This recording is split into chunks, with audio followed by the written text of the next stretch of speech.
और अब खबर मुर्शिदाबाद हिंसा से जुड़ी हुई, जहां मालदा और मुर्शिदाबाद को न्याय चाहिए। नए वक्फ कानून के खिलाफ 11 अप्रैल को मुर्शिदाबाद में जो हिंसा हुई, उसके बाद ये पूरा इलाका लगातार चर्चा में बना हुआ है। आज राज्यपाल सीवी आनंद बोस खुद इन इलाकों की असलियत जानने के लिए दौरे पर हैं।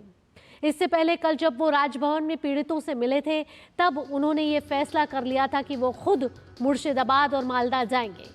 इसके अलावा राष्ट्रीय मानवाधिकार के सदस्य और महिला आयोग की टीम भी पीड़ितों से आज मिल रही है। दोनों ही आयोग के सदस्य उनकी जुबानी घटना की जानकारी लेंगे और एक रिपोर्ट तैयार करेंगे। वहीं महिला आयोग के अध्यक्ष विजया राहतकर ने आज कोलकाता में कहा कि पीड़ित महिलाएं डरी हुई हैं और उन्हें मुख्यधारा में लाना होगा।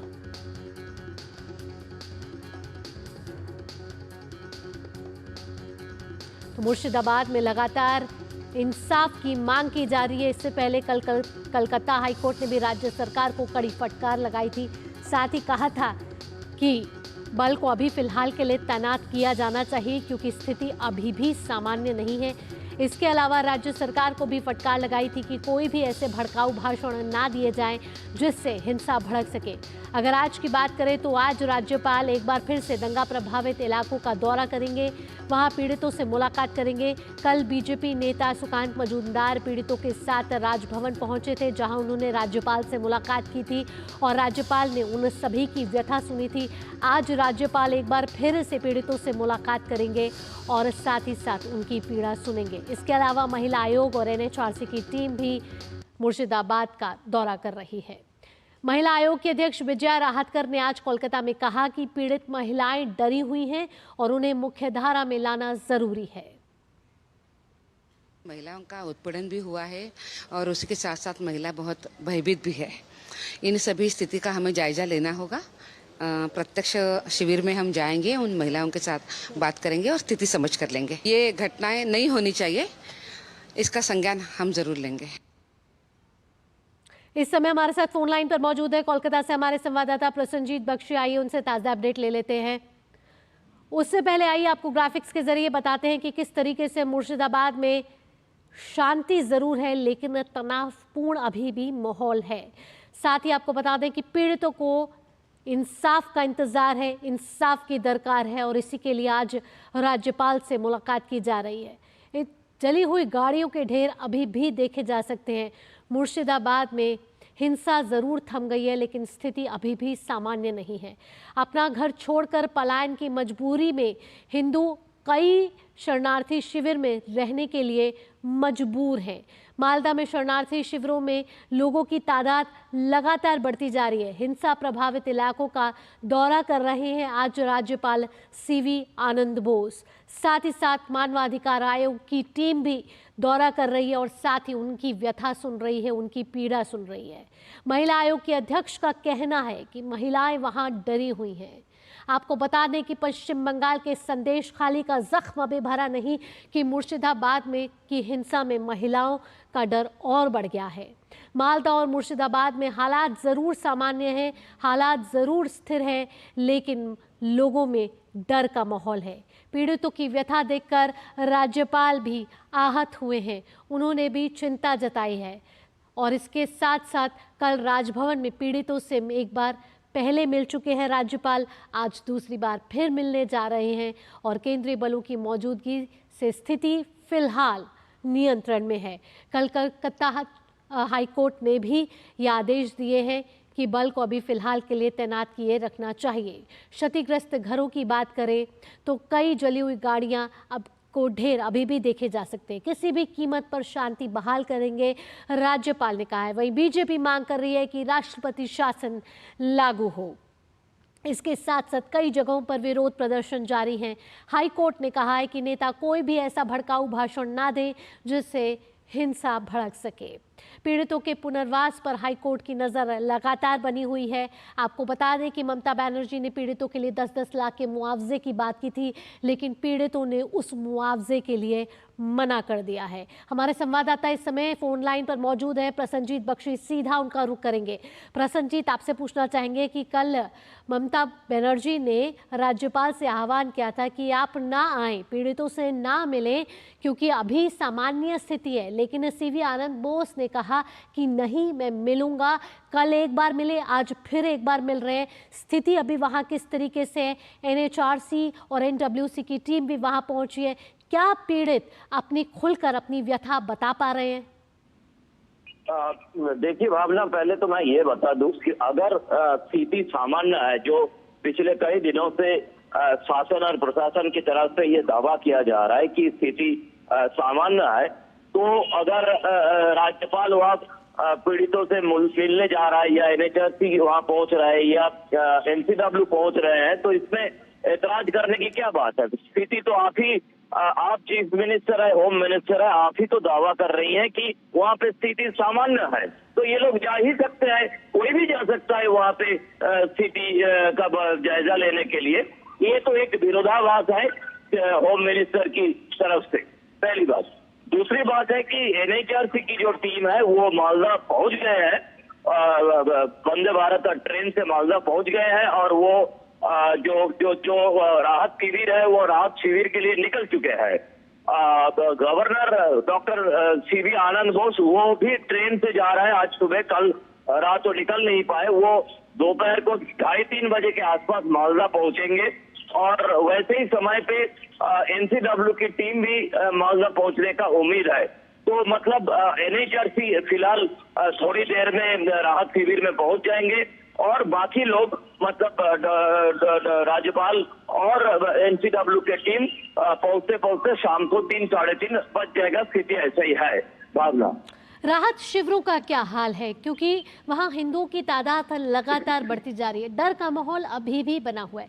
क्या राज्य सरकार की तरफ से उन्हें कोई मदद मिल रही है? क्या खाद्य सामग्री, पेयजल सामग्री उन तक पहुंचाई जा रही है? देखिए, राहत शिविर में जैसे पहले दिन दूसरे दिन थोड़ा बहुत जो मीडिया के लोग इन लोगों का दुर्दशा के बारे में खबर कर पाए थे, उसके बाद से किसी अजीब कारण से प्रशासन और पुलिस की तरफ से ये राहत शिविर को चारों तरफ से घेर दिया गया कि कोई पत्रकार वहां पे पहुंच ना जाए। मैं फिर से कहूंगा कि अगर स्थिति सामान्य है तो चाहे गवर्नर और बाकी लोगों को जाने से क्यों मना किया जा रहा है, या राहत शिविर में जो लोग हैं उनसे पत्रकारों को बात करने से क्यों रोका जा रहा है।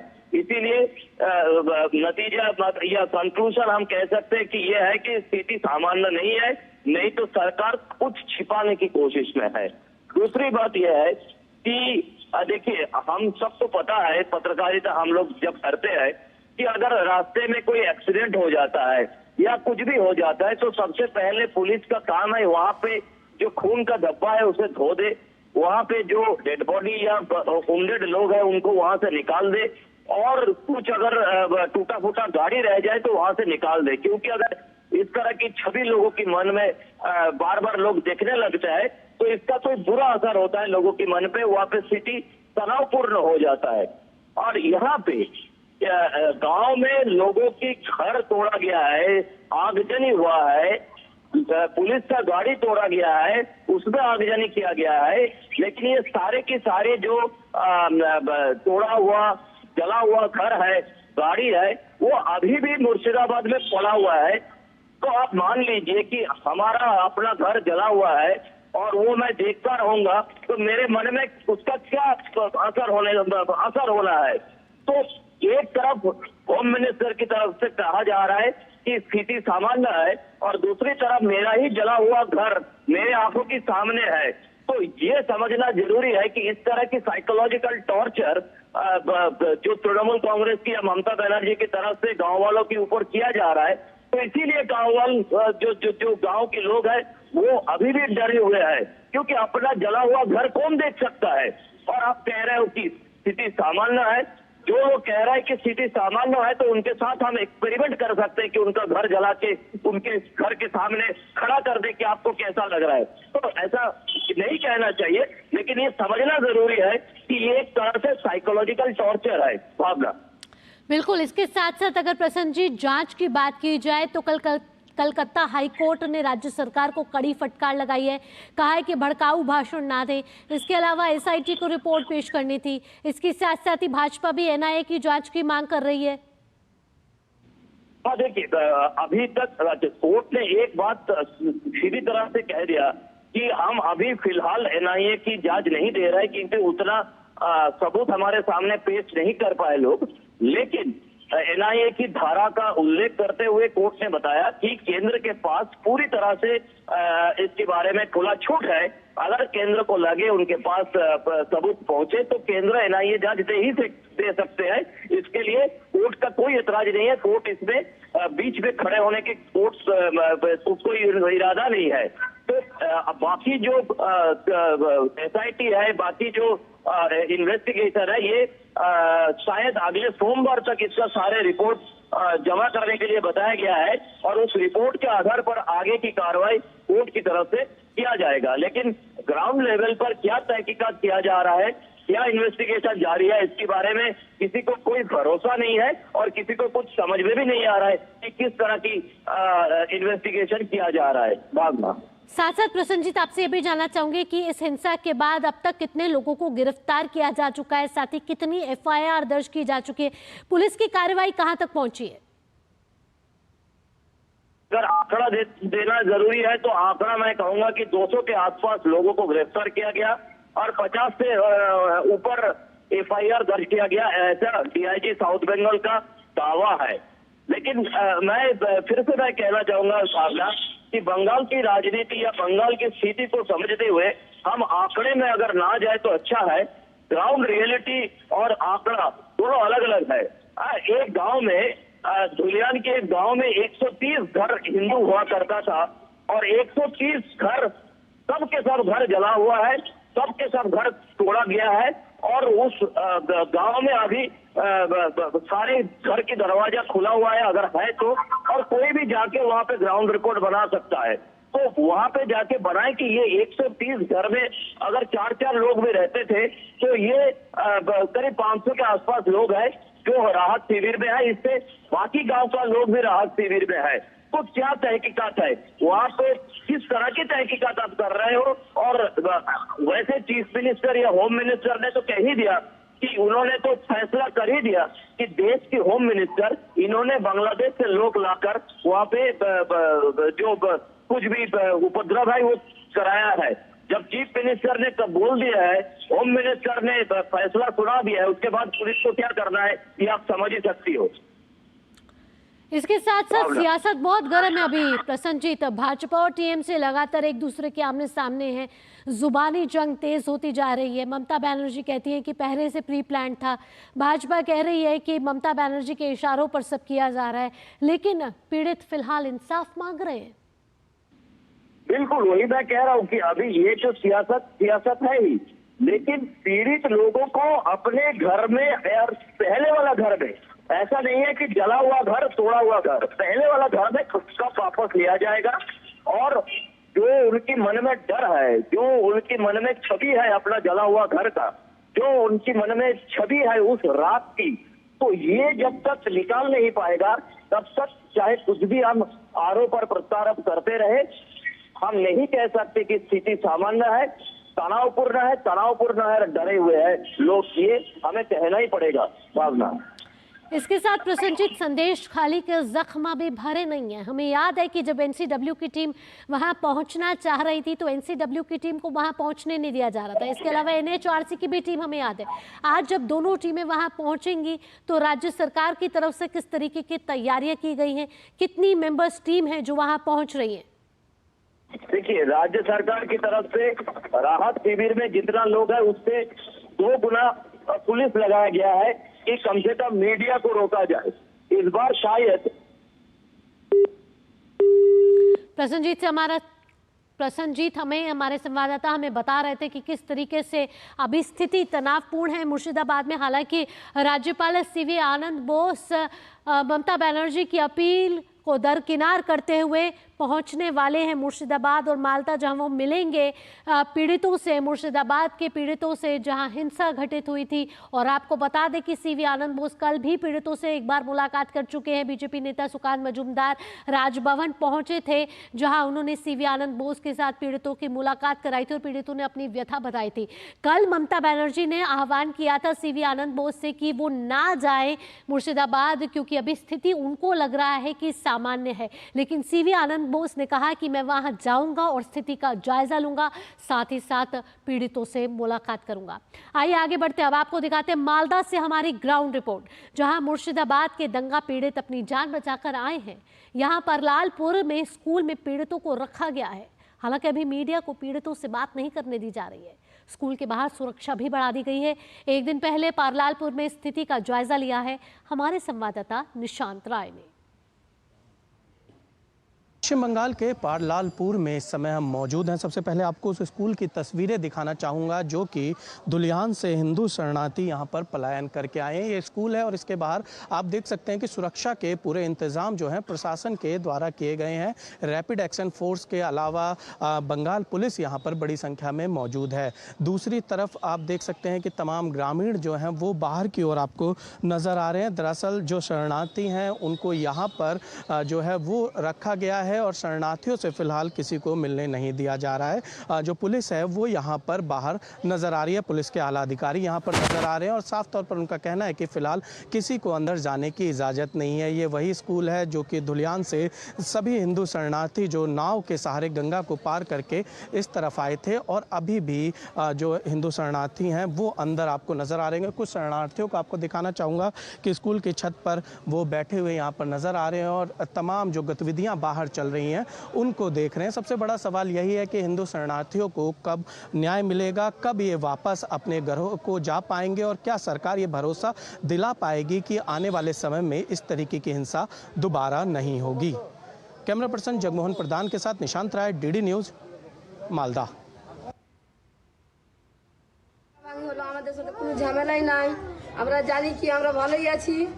দ্বিতীয় দিন আবার ঢুকে গেছে 10টা-11টার দিকে পুলিশগুলো আছে, পুলিশগুলো কিছুই করছে না। পাবলিকরা যান বাঁচাবার জন্য অন্যজনের ঘরে লুকিয়েছিলাম বাচ্চা নিয়ে, বাচ্চাগুলো কান্নাকাটি করছে। আমরা কোথায় যাব? আমরা দেখলাম গঙ্গা পার এখানে আসলাম, গঙ্গাতে ঘাটেও নিচে নাম রাখে কে পার করাবে। জানার হুদাসে শুধু ডকুমেন্টস দিয়ে পালিয়ে এসেছি আর ঘর দুয়ার কিছুই নাই, সব ফুটিয়ে দিয়েছে। আপনার বাড়িতে কি কি হয়েছে? আমার বাড়িতে সব জ্বালানো হয়েছে, ঘর জ্বালিয়ে দিয়েছে লুটপাট করে। কি কি চুরি করেছে বাড়ি থেকে?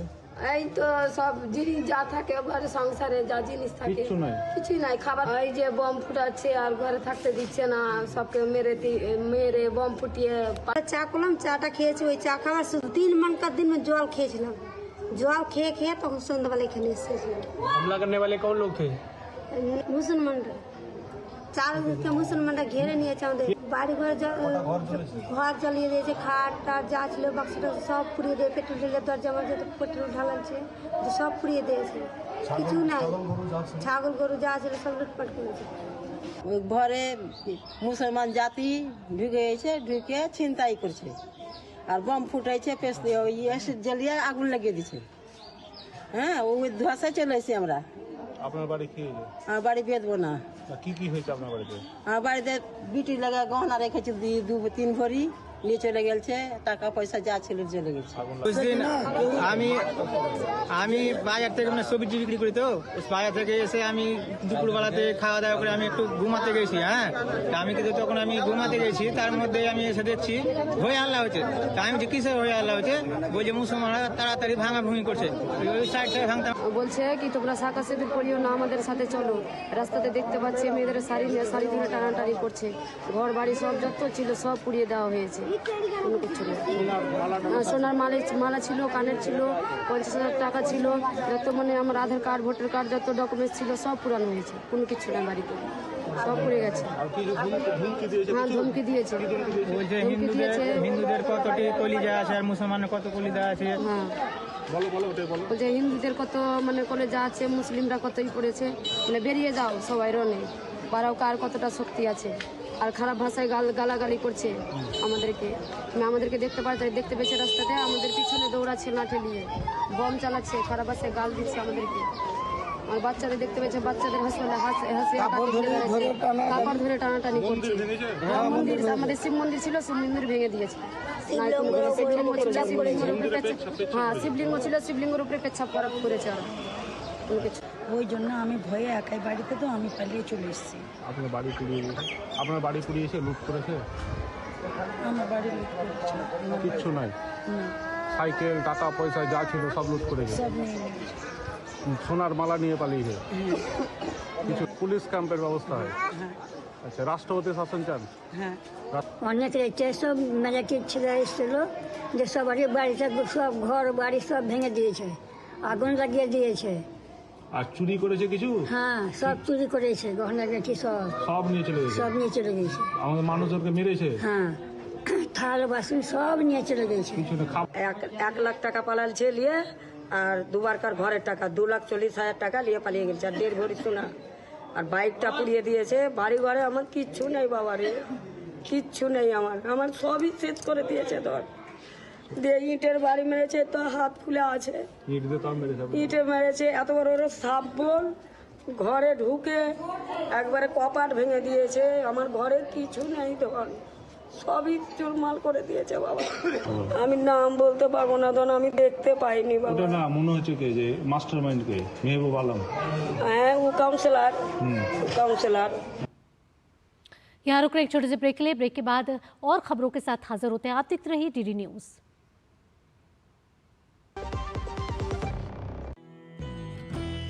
प्रिय बाबा साहेब अम्बेडकर, आज हम भारतवासी आपका हर सपना सच कर रहे हैं। बिना भेदभाव अपने SC/ST वर्ग के भाई बहनों का जीवन आसान बना रहे हैं, उनको मुफ्त इलाज पहुंचा रहे हैं, खेती में उनका साथ निभा रहे हैं, पढ़ाई के लिए स्कॉलरशिप पहुंचा है, जो अवसर की राह तक रहे थे उन्हें पूरे मौके दिला रहे हैं, उन्हें इनोवेशन में पार्टनर बना रहे हैं। बाबा साहेब, हम प्रधानमंत्री नरेंद्र मोदी के नेतृत्व में इस 135वीं जन्म जयंती पर आपके बताए रास्ते पर चलने का संकल्प और मजबूत करते हैं। जो लक्ष्य चुना था समझ आने लगा है। GLA यूनिवर्सिटी, उच्च लक्ष्य की निश्चित प्राप्ति। मेरी पसंद, मेरी पसंद, मेरी पसंद, मेरी पसंद, हमारी पसंद, हम सबकी पसंद। मजबूत देश का मजबूत सरिया हो गया स्टील। ब्रेक के बाद आपका स्वागत है। भारत का मोस्ट वांटेड आतंकी अमेरिका में अरेस्ट हो चुका है। हैप्पी पासिया का असली नाम हरप्रीत सिंह है। अमेरिकी खुफिया एजेंसी FBI ने उसकी तस्वीर जारी की है। वह पंजाब में कई आतंकी हमलों का मास्टरमाइंड है। FBI और ERO की संयुक्त टीम ने कैलिफोर्निया के सैक्रामेंटो में आतंकवादी हरप्रीत सिंह को गिरफ्तार किया है। हरप्रीत सिंह 2 अंतर्राष्ट्रीय आतंकवादी समूहों से जुड़ा हुआ है। हरप्रीत अवैध रूप से अमेरिका में रह रहा था और पकड़े जाने से बचने के लिए बर्नर फोन का इस्तेमाल करता था। आतंकी हैप्पी पासिया ने हाल ही में चंडीगढ़ के सेक्टर 10 में हुए ग्रेनेड हमले और जालंधर में बीजेपी नेता मनोरंजन कालिया के घर पर हुए विस्फोट की जिम्मेदारी ली थी। वहीं NIA ने उस पर 5 लाख रुपए का इनाम रखकर उसे भगौड़ा घोषित किया था। तो हरप्रीत सिंह उर्फ हैप्पी पासिया, जिसकी क्राइम कुंडली ये कहती है कि 2 अंतर्राष्ट्रीय आतंकी संगठनों से जुड़े हुए हैं हैप्पी पासिया के तार। और आपको बता दें कि FBI और ERO की संयुक्त टीम की मदद से भारत का मोस्ट वांटेड भगोड़ा आतंकी हैप्पी पासिया को गिरफ्तार किया जा चुका है। FBI के हत्थे चढ़ चुका है हरप्रीत सिंह। हमारे साथ इस समय हमारे संवाददाता अखिलेश सुमन जुड़ चुके हैं ताज़ा जानकारी के साथ। अखिलेश, आपसे जानना चाहूंगी कि अखिलेश, ये हैप्पी पासिया आखिरकार अमेरिका में घुसा कैसे, प्रवेश कैसे किया? इसके अलावा अगर पंजाब में जिन ग्रेनेड हमलों की बात की जाए तो कितने ग्रेनेड हमलों में हैप्पी पासिया का हाथ था, यानी कि कितना मोस्ट वांटेड क्रिमिनल है ये हैप्पी पासिया? देखिए, हैप्पी पासिया एक ऐसा क्रिमिनल है जो आतंकवादी नेटवर्क को हैंडल करता है और उसके तार कनाडा में निजर से जुड़े हुए थे, वो पन्नून से जुड़ा हुआ है। उसके अलावा पाकिस्तान जो ISI है, वो ISI हरविंदर सिंह रिंडा के थ्रू यहाँ पंजाब में अशांति फैलाने की कोशिश करता है। उसके अलावा शमशेर सिंह सेरा है जो आर्मेनिया में बैठा हुआ है। उस नेटवर्क, वो सारे नेटवर्क हैं जो पंजाब में खालिस्तान के नाम पे एक बार फिर से अशांति और हिंसा फैलाने की कोशिश, आतंक फैलाने की कोशिश कर रहे हैं। तो उसी का एक ऑपरेटिव था ये जो पासिया। और वो पासिया 2021 में पहले वो घुसा था इंग्लैंड में, और इंग्लैंड के बाद वो मेक्सिको के रास्ते इलीगल इमिग्रेंट बन के वो अमेरिका में घुसा। आज डोनाल्ड ट्रंप जिस इलीगल इमिग्रेंट की बात कर रहे हैं, उस तरह के क्रिमिनल इलीगल इमिग्रेंट के रूप में यह भी घुसा, और उसके बाद लगातार इस पर नज़र तो थी, लेकिन चूंकि अमेरिका की नीतियां कई बार लचीली हो जाती हैं, कई बार वहाँ का डेमोक्रेटिक कानून ऐसा हो जाता है, कई बार वो प्रवासियों के बारे में थोड़ा शिथिल हो जाते हैं। लेकिन 2024 में NIA ने एक चार्जशीट दाखिल की थी, और वो चार्जशीट था unlawful activities act, and explosive substances act के अनुसार। तो वो 2024 में जब चार्जशीट लागू की गई और जब NIA को पता चला कि वो अमेरिका में छुपा हुआ है, तो उन्होंने FBI के साथ संपर्क किया और वो पूरी जानकारी उनको दी। तो उसके मुताबिक FBI ने जो कल जो ट्वीट जारी किया है, उस ट्वीट में उसने साफ साफ लिखा है कि पंजाब इंडिया का वो आतंकवादी है जो 2 आतंकवादी संगठनों से जुड़ा हुआ है। तो FBI को इस बात की पूरी जानकारी है, और वो लगातार पंजाब में अपने सूत्रों से ग्रेनेड हमले करवाता रहा था, ताकि छोटे छोटे हमले करवा के भी एक ऐसा वर्ग तैयार करे पंजाब में जो कि फिर से एक बार पंजाब को अशांति और हिंसा की तरफ ले जाए। तो उसका कह सकते हैं कि घोर अपराध है इसके सर पे, और इसीलिए 5 लाख रुपए की इसके सर पे घोषणा की गई थी। तो अब जब वो पकड़ा गया है, तो निश्चित तौर पे ये भारत और अमेरिका के बीच में जो आतंकवाद को लेकर जो सहयोग चल रहा है, और खास करके अमेरिकी राष्ट्रपति डोनाल्ड ट्रंप के दोबारा चुने जाने के बाद ये सहयोग और काफी बढ़ा है। देखा कि कुछ दिन पहले तहावुर राना को एक्स्ट्राडाइट किया गया, जिसकी घोषणा खुद डोनाल्ड ट्रंप ने की, और उसके बाद अब ये पासियां आ रहा है। तो निश्चित तौर पे खालिस्तानी आतंकवादियों का जो नेटवर्क है, उस नेटवर्क पर अमेरिका की भी नज़र है, और उस नेटवर्क को ख़त्म करने के लिए भारत जितनी प्रतिबद्धता से काम कर रहा है, उसमें कह सकते हैं कि जो अंतर्राष्ट्रीय सहयोग मिल रहा है, खास करके अमेरिका का। जी, तो कई तार अब खुलने वाले हैं अखिलेश। इसके साथ 2 अंतर्राष्ट्रीय आतंकी संगठनों के साथ कहीं ना कहीं इसका संपर्क माना जा रहा है। किन किन अंतर्राष्ट्रीय आतंकी संगठनों के साथ इसके तालमेल थे, जिसके इशारे पर ये काम करता था, और जिसके इशारे पर कई लोग काम कर रहे थे, जहां अमेरिका में बैठकर भारत में ग्रेनेड हमले कराता था ये हैप्पी पासिया? देखिए, एक तो आतंकवादी संगठन का नाम आ रहा है बब्बर खालसा इंटरनेशनल। बब्बर खालसा इंटरनेशनल भी एक फ्रिंज ऑर्गेनाइजेशन की तरह काम कर रहा था, और ख़ास करके विदेशों में इसका नेटवर्क था, और ये लगातार कोशिश कर रहा था कि पंजाब में वो घुसपैठ करे, पंजाब में अपनी सक्रियता बढ़ाए, और इसके नाम पे वो विदेशों से अनुदान भी ले, और उसको ISI का भी सहयोग प्राप्त था। तो कह सकते हैं कि जब ISI पंजाब में काफ़ी समय तक, आपको याद होगा पंजाब आतंकवाद का इतना दंश झेला है, तो उसमें ये कोशिश कर रहा है कि बब्बर खालसा को करे, और उसके बाद हो सकता है कि इसके खालिस्तान लिबरेशन फ्रंट या खालिस्तान लिबरेशन आर्मी के साथ भी इसके संपर्क हो। अब इसके खुलासे धीरे धीरे आने शुरू हो जाएंगे। अब देखना यह है कि जो अभी तक जो इन्फॉर्मेशन NIA की तरफ से अमेरिका को भेजा गया है, FBI को भेजा गया है, उस पर FBI किस तरह से कार्रवाई करती है, और निश्चित तौर पे उस कार्रवाई में अगर को एक्स्ट्राडाइट करने की प्रक्रिया शुरू करती है, तो उसके वहाँ से आने के बाद एक बहुत बड़े नेटवर्क का खुलासा होगा कि कैसे पाकिस्तान आज भी भारत के अंदर, जम्मू कश्मीर में तो वो करता ही है, पंजाब में भी एक बार फिर से आतंकवाद को उछालने की, आतंकवाद को फिर से उसको शुरू करने की कोशिश कर रहा है। तो एक बहुत ही कह सकते हैं कि संदिग्ध नेटवर्क है इस व्यक्ति का, और इसके तार कहाँ जुड़े हुए हैं, किस देश में जुड़े हुए हैं, इस सब का खुलासा होगा जब FBI उससे पूछताछ करेगी, और निश्चित तौर पे NIA की टीम भी वहाँ अभी जाने वाली है, और जाने के बाद और ज़्यादा इन्फॉर्मेशन आएंगे। जी बिल्कुल, NIA और पंजाब पुलिस के लिए बड़ी कामयाबी माना जा रहा है अखिलेश, हैप्पी पासिया का पकड़ा जाना, और कहीं ना कहीं पंजाब में मोस्ट वांटेड मास्टरमाइंड से कम बड़ा अपराध नहीं था हैप्पी पासिया का। आपसे पूछना चाहूंगी कि हैप्पी पासिया कहां से आता है, कौन है हैप्पी पासिया, कहां इसका जन्म हुआ, और कब से आपराधिक गतिविधियों में इसका संलिप्तता मानी जा रही है? देखिए, हैप्पी पासिया निश्चित तौर पे पंजाब का रहने वाला है, और आपराधिक गतिविधियों में देखिए, जब कनाडा एक बड़ा केंद्र बना था, जो खालिस्तानी आतंकवादी थे यहाँ से भाग कर कनाडा जाते थे, और उसके बाद वहाँ से प्रेरणा पाते थे, और उस प्रेरणा के तहत हैप्पी पासिया भी लगा।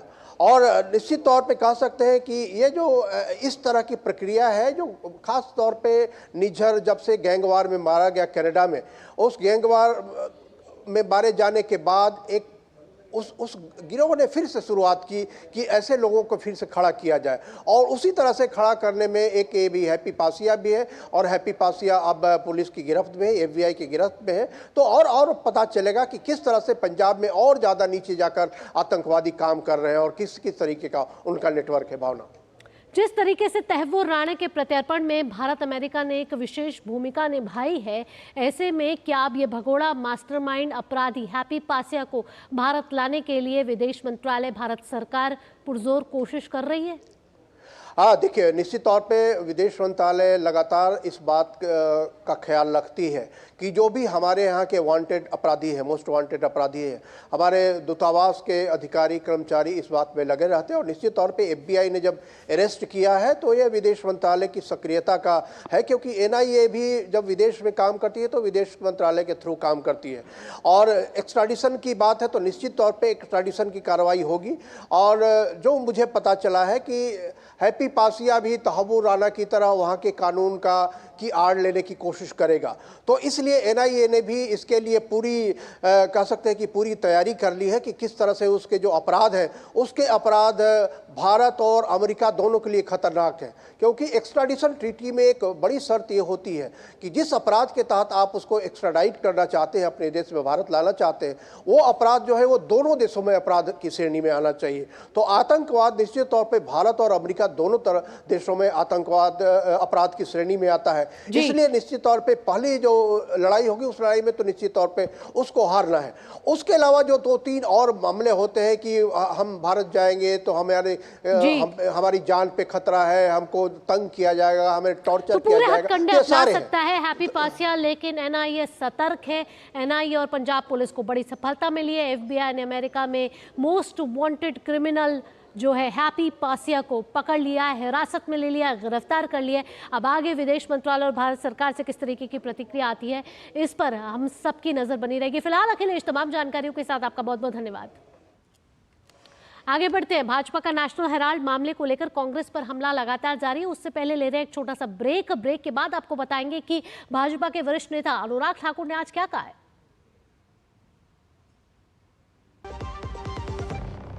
बिजली का बिल, किराना, स्कूल फीस सब हो गया। बन गया बजट? हाँ, 5000 बच गए। तो नई साड़ी ले ले ना, पिछले महीने तो ली थी। एक और नहीं, पहले बजट बनाओ, फिर छोटी छोटी बचत को बैंक में सेव करो।